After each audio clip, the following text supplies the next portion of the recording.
Hi friends, welcome to my channel my family dairy. ఎలా ఉన్నారండి? అందరూ బాగున్నారా? నేను కూడా బాగున్నానండి. మీరందరూ ఎలా ఉన్నారో నాకైతే కామెంట్ సెక్షన్లో కామెంట్ చేయండి. ఇంక ఇప్పుడు ఏంటంటే ఇవాళ చాలా లేట్గా లేచానండి. అస్సలు ఒంట్లో బాగాలేదు. ఫుల్ హెడేక్, జలుబు, దగ్గు అన్నీ ఉన్నాయన్నమాట. జ్వరం కూడా ఏంటంటే జ్వరం లేదు కానీ ఈ క్లైమేట్కో ఏమో తెలీదు, చాలా చలి చలిగా జ్వరం వచ్చినట్లుగా ముడుక్కొని కూర్చొని ఉండాలనిపిస్తుంది. అసలు ఒంట్లో ఏం బాగాలేదు. లేట్ అయిపోయింది, లెగడం కూడా 7 అయిపోయింది. పిల్లలకి బాక్స్ కట్టలేదు, టిఫిన్ చేయలేదు, ఏం చేయలేదు. ఇది చూడండి. నేను అన్నారు పిల్లలు నా పెద్దలే స్కూల్కి వద్దు, నేను రైస్ పెట్టేసుకొని వెళ్ళిపోతానని. మా ఆయన పెట్టుకున్నారు రైస్. మొత్తం అంతా పాపం మాడిపోయింది. నాకైతే ఇంక ఏ వల్ల అలా అర్థం కాలేదు. అంటే అది విజిల్ రాలేదు. ఒక్కొక్కసారి అంతే ఈ కుక్కర్లు విజిల్ రావు, అప్పుడు మనం కొంచెం చూసుకొని ఆపుకోవాలి. మా ఆయనకేమో అది తెలియలేదు, మొత్తం అన్నం అంతా మాడిపోయింది. అంటే రైస్ పెట్టేసి బయట నుంచి కర్రీ అది తీసుకెళ్ళిపోతానులే అని చెప్పేసి అన్నారు. మొత్తానికి రైస్ ఇలా వేస్ట్ అయిపోయింది. ఇంకప్పటికప్పుడే లేచి నేను జస్ట్ ఒక 15 మినిట్స్లో ఎగ్ కర్రీ చేశాను. మా ఆయన వరకు ఎగ్ కర్రీ చేసి పంపించేసి కుక్కర్లో కొంచెం రైస్ పెట్టేసి మా ఆయనకి పంపించేసాను అనమాట. ఇవన్నీ వాషింగ్కి వేయాలి. టీ కూడా మా ఆయనే పెట్టారు. ఇదిగోని చూసారా, మొత్తం కుక్కర్లో నుంచి గంజి అంతా బయటకు వచ్చేసింది ఇలాగా. దానివల్ల కుక్కర్లో వాటర్ అంతా వెళ్ళిపోయి మాడిపోయింది. పాపం తనకు తెలియదు కదా. ఇప్పటికిప్పుడే చేశానండి, ఎగ్ కర్రీ చేసేసాను. టమాటా ఉల్లిపాయ వేసి కొంచెం టీ ఉన్నాయి పెట్టేసుకొని, యాక్చువల్గా టీ కూడా కాదు హాట్ వాటరే తాగుతున్నాను. ఎలాగో కొంచెం ఉంది కదా అని టీ అయితే తాగేసి ఇంట్లో పనులు అయితే నెమ్మదిగా స్టార్ట్ చేయాలి. పిల్లలు ఇంట్లోనే ఉన్నారు, అంటే నాకు కొంచెం హెల్ప్గా ఉంటారు కదా అని చెప్పేసి ఇంక మా ఆయన అయితే ఇంట్లోనే ఉంచేసేలే, స్కూల్కి వద్దని చెప్పారనమాట. చూడాలి. ఈ జలుబు వస్తే ఏంటంటే అసలు చిరాకండి. ముక్కులు అలాగా ఇరిటేటింగ్ ఉంటుంది, గొంతులో అలా ఇరిటేటింగ్ ఉంటుంది. ఏం తినలేము, తినబుద్ధి అవ్వదు, ఏం తాగబుద్ధి అవ్వదు. తినకుండా తాగకుండా ఉంటే ఒంట్లో ఓపిక ఉండదు. ఇంకా అలాగే 2 days అయింది నేను సరిగా తిని, అసలు ఏం తినబుద్ధి అవ్వట్లేదు. ఏమి ఆ వేడి నీళ్ళు కొంచెం నిమ్మకాయ పిండుకొని తాగడం, లేదంటే ఇలా ఇవే తాగుతున్నాను అనమాట. అసలు ఏమి తినట్లేదు నేనైతే. బాగా చేదైపోయింది. నోరు చేదయింది అంటే ఖచ్చితంగా లో ఫీవర్ ఉన్నట్లే అని అర్థం అవుతుంది అనమాట. ఉన్నట్టుండి చలి జ్వరం వచ్చేస్తా ఉంది, అంటే చలికి. సో వ్లాగ్ అయితే ఇప్పుడే స్టార్ట్ చేశాను. ఏం రెసిపీస్ చేస్తాను ఇంకా నాకు కూడా ఏం తెలీదు. ఓపిక వస్తే ఖచ్చితంగా మంచి రెసిపీసే చేస్తా. పిల్లలు ఇంట్లోనే ఉన్నారు కాబట్టి ఉండండి. సో వ్లాగ్ అయితే ఇప్పుడే స్టార్ట్ చేశాను. ఇక్కడేమో బెడ్స్ అవన్నీ సర్దాలి. మా వారేమో ఐరన్ చేసుకొని ఐరన్ బాక్స్ అక్కడే వదిలేశారు. ఇంకా అది కొంచెం హీట్ తగ్గిన తర్వాత తీసి లోపలైతే పెట్టేస్తాను. ఆ తర్వాత ఇంకా టేబుల్ మీదంతా చిందరవందర ఉంటాయండి. అంటే బుక్స్, పెన్స్, ఈ ల్యాప్టాప్లు, చార్జర్లు, హెడ్ ఫోన్స్, ఆ తర్వాత ఇవన్నీ ఉంటాయి. అవన్నీ తీసి ఎక్కడొస్తూ అక్కడ పెట్టేస్తానన్నమాట. సో మనకేంటంటేనండి, నాకు ఒక అలవాటు ఏంటంటే నెలకు ఒకసారి ఇల్లు మొత్తం క్లీన్ చేస్తాం కదా. సో ప్రతి నెల క్లీన్ చేస్తాను. క్లీన్ చేసేటప్పుడు కొంచెం కొత్తగా మార్చుకుంటాను అనమాట. ఖచ్చితంగా ఏదో ఒకటి మారుస్తాను, ఇక్కడిది అక్కడ, అక్కడిది ఇక్కడ, అలా మారుస్తాను. అలా మార్చినప్పుడు ఏంటంటే ఏ వస్తువు ఎక్కడ పెట్టాలి అని ముందుగానే ప్లాన్ చేసుకుంటాను అనమాట. సో అప్పుడు ఆ నెలంతా ఆ వస్తువు అక్కడికే వెళ్తుంది. అప్పుడు మనం ఏంటి, ప్రతిరోజు మనం సర్దేటప్పుడు మనకి కన్ఫ్యూజన్ ఉండదు. ఇప్పుడు ఏంటి, ఈ టేబుల్ ఇక్కడ పెట్టాను కదా, ఈ నెలలో ఈ టేబుల్ ఇక్కడ పెట్టా, ఇది వరకు టీపాయ్ ఉండేది. సో ఇక్కడ టేబుల్ పెట్టానా, ఇంకా టేబుల్ మీద ఓటీజీ పెట్టేశాను. ఆ తర్వాత టవల్స్ ఇక్కడే పెడతాను, దాని మీదేమో ల్యాప్టాప్ పెట్టేస్తాను. ఆ ల్యాప్టాప్ టేబుల్ మీద ల్యాప్టాప్ ఇవన్నీ ఏమీ ఉండవు. అవసరమైతేనే ల్యాప్టాప్ యూజ్ చేస్తారు, లేకపోతే అది క్లోజ్లోనే ఉంటుంది. సో ఆ టీపాయ్ అంతా నీట్గా క్లీన్ చేసేసి అక్కడ ఉన్న పెన్స్, పెన్సిల్స్, ఎరేజర్స్ ఇవన్నిటికీ ఒక్కొక్క చిన్నవి బౌల్స్ పెట్టేస్తాను, వాటిల్లో వేసేస్తాను అనమాట. సో ప్రతిరోజు మనం అవి ఖచ్చితంగా సర్దాల్సిందే, ఎందుకంటే పిల్లలున్న ఇంట్లో కామన్ కదా. ఎంత చిన్న పిల్లలైనా ఎంత పెద్ద పిల్లలైనా కొంచెం చిందరవందర అవుతుంది. సో మనం ముందుగానే ఏది ఎక్కడ ఎందులో వేయాలి అని ముందుగానే ప్లాన్ చేసుకుంటే ప్రతిరోజు ఇల్లు క్లీనింగ్లో అది ఈజీ అయిపోతుంది అనమాట. సో ఇప్పుడు నేను అలాగే ఆ పెన్స్ అన్ని ఆ కప్స్లో వేసేసాను, ఎరేజర్స్ అవన్నీ కూడా ఒక కప్లో పెట్టేశాను, టేబుల్స్ అన్నీ నీట్గా తుడిచేసాను. ఇంకా తర్వాత ఇటువైపు వచ్చేసి బెడ్ అంతా నీట్గా సర్దేస్తున్నాను. ఇంకా ఆ తర్వాత బెడ్స్ ఒక్కసారి సర్దేశాను అంటే నాకు మామూలుగా ఈవినింగ్ వరకు అస్సలు చెక్కు చెదరవు. అంటే ఇంకా ఈవినింగ్ కూడా కాదు, నైట్ వరకు కూడా చెక్కు చెదరవు. ఒకవేళ నేను ఎప్పుడైనా మధ్యాహ్నం పూట నిద్రపోయినా సరే చాలా జాగ్రత్తగా పడుకుంటాను, ఎక్కడ బెడ్ చెరిగిపోద్దో అన్నట్లుగాన. అదొక చిన్న ఓసిడి నాకు. సో ఇంకా పిల్లలు ఏంటంటే ఒక్కొక్కసారి చిందరవందర చేస్తారు, అయినా సరే వాళ్ళని అరిచి మళ్ళీ సర్దేస్తాను. సో మన క్లీనింగ్ తోటి ఏంటి పిల్లలకు కూడా అమ్మో మా అమ్మ తిడుతుంది అన్న ఒక అదైతే ఉందన్నమాట. అందుకే అంత తొందరగా గందరగోళం చెయ్యరు. కానీ సండే పూట మాత్రం ఇంట్లో ఉంటారు కదా, అప్పుడు మాత్రం ఇంక వదిలేస్తాను నేను, ఇంకా అస్తమాను సర్దడం లాంటివి ఉండవు. సో ఇంక ఇవాళ ఏంటంటే హాల్లోనే ఉంటారు, బెడ్రూమ్స్లోకి పెద్దగా రారు. అయితే హాల్లోనే చదువుకుంటారు, లేదంటే హాల్లోనే టీవీ చూస్తారు. సో ఇంక నేనైతే 2 బెడ్రూమ్స్ నీట్గా సర్దేసి ఇంక పిల్లలకైతే వేడి నీళ్ళు పెట్టేశాను, స్నానం చేయమని చెప్పాను. ఇంకా ఈ లోపల మా పెద్దోడేమో బయట నుంచి టిఫిన్ తీసుకొచ్చాడు అనమాట.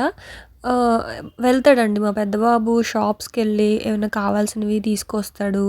తర్వాత సూపర్ మార్కెట్స్కి వెళ్తాడు వాడే. తర్వాత ఇంకా టిఫిన్ షాప్స్కి అట్లా మెడికల్ షాప్కి కూడా వెళ్తాడు. పెద్దోడు అవుతున్నాడు కదా, సో వాడికి కూడా అన్నీ తెలియాలి. డబ్బులు ఇచ్చి పంపిస్తే మళ్ళీ లెక్క పెట్టి, ఇప్పుడు కూడా 500 ఇచ్చాను. సో టిఫిన్ తీసుకొని వచ్చి మిగతా చేంజ్ కూడా లెక్క పెట్టి తీసుకొని వస్తాడు. అంటే కొంతమంది పిల్లల్ని బయటికి పంపించకూడదు, వాళ్ళ చేతికి డబ్బులు ఇవ్వకూడదు, అలా కొంతమంది పేరెంట్స్ ఉంటారు. సో అది కరెక్టే, డబ్బులు ఇస్తే పిల్లలు పాడైపోతారు అనేది కరెక్టే. కానీ ఈ రోజుల్లో బయటికి వెళ్ళి ఎలా ఆ డబ్బుల్ని మేనేజ్ చేయాలి అనేది కూడా పిల్లలకి తెలియాలి కదా. సో అందుకే పిల్లల చేతికి ఇచ్చి ఏదైనా కావాలి అంటే వాళ్ళంతట వాళ్ళు కొనుక్కునేలా కూడా ఉండాలి. సో అప్పుడు ఏంటంటే వాళ్ళకి లోకజ్ఞానం కూడా పెరుగుతుంది కదా అంటారు మా ఆయన. సో అందుకే ఒక్కొక్కసారి మా వారి ఇంట్లో ఉన్నా సరే పిల్లల్ని పంపిస్తారు, వెళ్ళి తెచ్చుకోండి షాప్కి వెళ్ళి అని చెప్పి. నేనేమో స్టార్టింగ్లో ఎందుకు పిల్లల్ని పంపించడం అని అంటాను, కానీ తర్వాత చెప్పారు అలా కాదు, వాడు ఎదుగుతున్నప్పుడు వాడికి తెలియాలి కదా బయటికి వెళ్ళి ఏం తెచ్చుకోవాలి ఏం తెచ్చుకోకూడదు, డబ్బులు ఎంత ఇస్తున్నారు, ఎంత లెక్క పెట్టుకోవాలి, మనం తీసుకున్నది ఎంత కాస్ట్, ఇవన్నీ వాడికి తెలియాలి అంటే బయటికి వెళ్ళాలి అని చెప్పి ఇంక అప్పటి నుంచి మెడికల్ షాప్ కానీ లేదా ఇలాంటి పచారీ షాపులకి టిఫిన్ షాప్కి అలా వెళ్ళి తీసుకొస్తాడనమాట వాడే. సో ఇంకా పిల్లలిద్దరికీ టిఫిన్ పెట్టేశాను. నాకేంటంటే ముందు దాహం వేస్తుందండి, అలానే వాటర్ తాగలేకపోతున్నాను. నార్మల్ వాటర్ తాగితే దగ్గొచ్చేస్తుంది. ఇంక అందుకని చెప్పేసి నేను ఫస్ట్ కొంచెం అల్లం వేసుకొని కొంచెం వాటర్ మరిగించుకొని ఆ వాటర్ తాగుతానమాట. ఇంక పప్పు నానబెట్టేశాను, రైస్ కూడా నానబెట్టాను. ఇవాళ 2 పూటలకి కలిపి పప్పు వండేస్తున్నాను అనమాట. ఇంకా రైస్ అయితే నానుతూ ఉంది.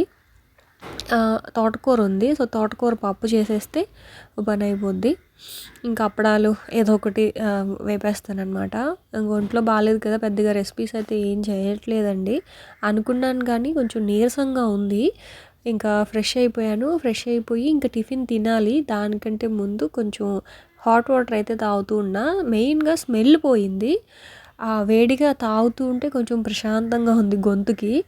అసలు స్మెల్ కూడా రావట్లేదు, టేస్ట్ కూడా లేదు. దానివల్ల అసలు ఏదైనా చెయ్యాలి అంటే ముందు మనకి ఉప్పు కారాలు తెలియకపోతే ఎలా చేస్తాం. సో స్మెల్ కూడా రావట్లేదు. ఒక్కొక్కసారి మనం టేస్ట్ చేయకపోయినా సరే స్మెల్ అయితే ఉండాలి. ప్రస్తుతానికి నాకు స్మెల్ కూడా రావట్లేదు, అదే మెయిన్ ప్రాబ్లం అయిపోయింది. తర్వాత ఇంకా అదైతే తాగేసి ఆ తర్వాత టిఫిన్ కూడా చేశాను. టిఫిన్ తిని ట్యాబ్లెట్ వేసుకున్నాను. ఇంక ఇక్కడేమో సింపుల్గా అయిపోద్ది కదా అని పప్పు చేస్తూ ఉన్నాను అనమాట, తోటకూర పప్పు. ఫస్ట్ అయితే కొంచెం ఒక 2 స్పూన్లు ఆయిల్ అయితే వేసుకున్నాను. ఆయిల్ వేసుకోవడం వల్ల పప్పు బాగా సాఫ్ట్గా ఉడుకుతుంది, ఇంకా కుక్కర్లో నుంచి వాటర్ బయటికి రాకుండా ఉంటుందండి. ఆయిల్ వేసుకున్న తర్వాత ఉల్లిపాయ, అలాగే ఒక 2-3 టమాటాలు, ఒక 2 పచ్చిమిర్చి, నానబెట్టుకున్న పప్పు కందిపప్పు అవన్నీ వేసుకొని ఒకసారి మంచిగా ఫ్రై చేసుకుంటా ఉన్నాను. ఆ తర్వాత అందులో ఉప్పు కారం వేస్తాను నేను ఎక్కువగా పప్పులో, పచ్చిమిర్చి కంటే కూడా. పచ్చిమిర్చి ఒక 2 వేసాను, ఎక్కువ వేయను, కారం వేసుకుంటాను. ఆ తర్వాత ఉప్పు పసుపు కారం వేసుకున్నా.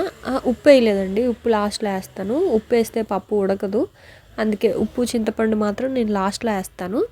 అయితే చింతపండుని ఇలా కూడా పెట్టుకోవచ్చు అనమాట. చింతపండు సాఫ్ట్ అయిపోద్ది, పప్పులో కలవకుండా ఉంటుంది.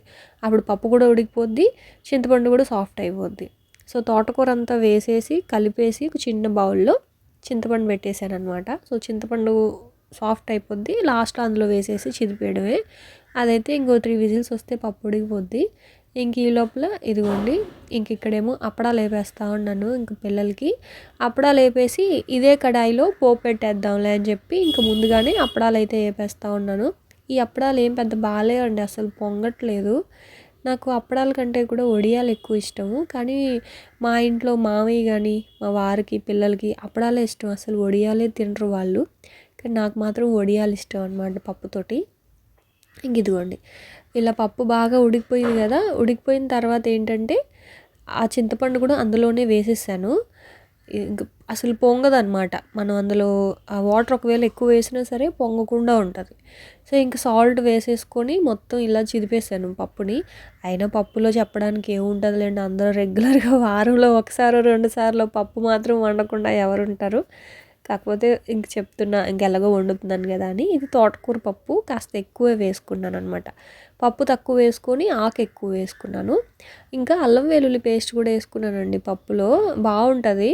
కాకపోతే ఏం వేసినా అసలు ఇవాళ నాకు స్మెల్లే రాలేదండి, దానివల్ల అసలు ఏం టేస్టే తెలియలేదు, చప్పగా ఉంది.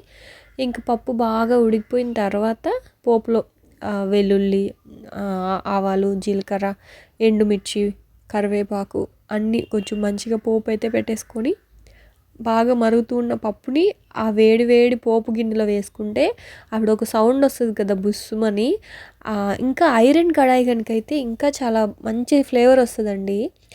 ఐరన్కి ఏంటంటే వేడి వేడిగా ఉన్నప్పుడు ఇలా వేయగానే బుస్సుమని సౌండ్కి ఆ పోపు స్మెల్ అంతా పప్పుకు పట్టుకొని చాలా బాగుంటుంది. కాకపోతే ఇంకా నేను నార్మల్ కడాయిలోనే పెట్టేశాను అనమాట. సో అదే ఇంక ఇవాళ అప్పడాలు పప్పుతోనే ఇంక ఇవాళంతా ఉదయము రాత్రికి 2 పూటలకి అదే అనమాట మాకు లంచ్ డిన్నరు. సో ఆ తర్వాత ఇదిగోండి మన సబ్స్క్రైబర్ ఒకళ్ళు చాలా రోజుల నుంచి అడుగుతూనే ఉన్నారండి ఇది ఒకసారి చూపించమని చెప్పి. ఈ చైను ఇది మధ్యలో ముత్యాలు వచ్చి ఉంటాయి, అటు ఇటు గోల్డ్ క్యాప్స్ అనమాట అవి. ఇది 18 గ్రామ్స్ అండి, ఓన్లీ చైన్ మాత్రమే 18 గ్రామ్స్ అనుకుంటా, 18 to 20 గ్రామ్స్ అలా ఉంటుంది, నాకు ఎగ్జాక్ట్గా తెలీదు, అంతే ఉంటుంది. అయితే మధ్యలో గోల్డ్ బాల్స్ వచ్చి ఉంటాయి అనమాట, ఒక 6 గోల్డ్ బాల్స్ అయితే వచ్చి ఉంటాయి. ఇదిగోండి ఇలాగా. వీటికి ఒక 2 పెండెంట్స్ ఉంటాయి. సో నేను మ్యాక్సిమం జ్యువెలరీ అంటే ఈ 2 పెట్టుకుంటాను, నాకు చాలా ఇష్టము. ఇంకో పెండెంట్ కూడా తీసుకోవాలండి, ఇంక వేరే నెక్లెస్లు అసలు నాకేం నచ్చట్లేదు. సింపుల్గా ఇలా ఇలా పెండెంట్స్ పెట్టేసుకొని లేకపోతే ఏదైనా పర్ల్స్లో ఈ పెండెంట్స్ వేసుకోవచ్చు. సో ఒకటి లక్ష్మీదేవిది, ఒకటి నార్మల్ ఇలాంటి పెండెంట్ అనమాట, డిజైన్ వచ్చి ఉండేది. ఇవనుకోండి ఏ పూసల మీదకైనా వేసుకోవచ్చు. ఇంకొకటి నన్ను చాలామంది చాలా రెసిపీస్ అడుగుతున్నారు, ఖచ్చితంగా చేస్తాను, కాకపోతే కొంచెం ఒంట్లో బాగాలేదు. రెగ్యులర్గా ఇంక మీదట వచ్చే వీడియోస్లో నెక్స్ట్ వీక్ నుంచి కొంచెం తగ్గిన తర్వాత నుంచి మీరు అడిగిన రెసిపీస్ కూడా చూపిస్తాను. ఇంక ఇవాల్టి వ్లాగ్లో నేను పెద్దగా ఏమీ రెసిపీస్ చేయలేదు, ఇంకా ఇది ఎప్పటి నుంచో అడుగుతూ ఉన్నారు, ఇంకా అందుకే షేర్ చేస్తున్నాను. సో ఈ పెండెంట్స్కి ఆ ముత్యాలు అనమాట, సో దేనికి సపరేట్గా తీసుకున్నాను. ఆ తర్వాత ఈ ఇయర్ రింగ్స్ కూడా అడిగారు. సో ఆ రోజు నేను ఆ పెండెంట్, ఆ పూసలు, పర్ల్స్ అది వేసుకున్నాను, దాని మీదకి ఇయర్ రింగ్సే పెట్టుకున్నానండి. సో ఇయర్ రింగ్స్ ఎన్ని గ్రామ్స్, ఇది కూడా అంతేనండి, 16 గ్రామ్స్, 16 కాదండి, 12 గ్రామ్స్, 12 గ్రామ్స్ అనమాట. చాలా బాగుంటాయి, చెవులకు పెట్టుకుంటే అసలు చాలా నిండుగా ఉంటుంది. సో ఎప్పటి నుంచో అడుగుతూ ఉన్నారు కాబట్టి ఇంక ఈ వీడియోలో అయితే షేర్ చేశానండి. సో అదనమాట ఇంక ఇవాళ వ్లాగ్ అయితే. సో చూసారు కదా, ఇంకా వ్లాగ్ అయితే పెద్దగా ఏం పెట్టలేకపోయాను. సో మండే నుంచి మంచి వ్లాగ్స్ వస్తాయి, అంటే ఎక్కువ రెసిపీస్ ఎక్కువ మంచివి చేసి చూపిస్తాను. ఇంక ఇవాళ వ్లాగ్ అయితే ఇక్కడితో ఎండ్ చేస్తున్నాను. రేపటి వ్లాగ్లో మళ్ళీ కలుస్తాను, అప్పటి వరకు ఉంటాను. Bye friends, bye.